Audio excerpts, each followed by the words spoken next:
रहमान भाई, फिक्र मत करो।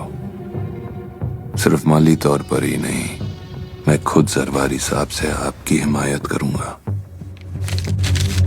अरे वाह, इलेक्शन मुबारक हो। मैं वादे के साथ कह सकता हूँ कि इनका कहा जरवारी साहब कभी टाल नहीं पाएंगे।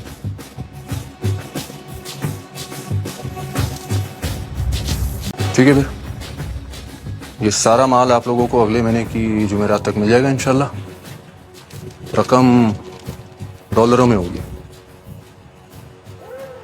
जो वादा किया गया उसे भूलने की गुस्ताखी मत करना। आप तो जानते ही होंगे,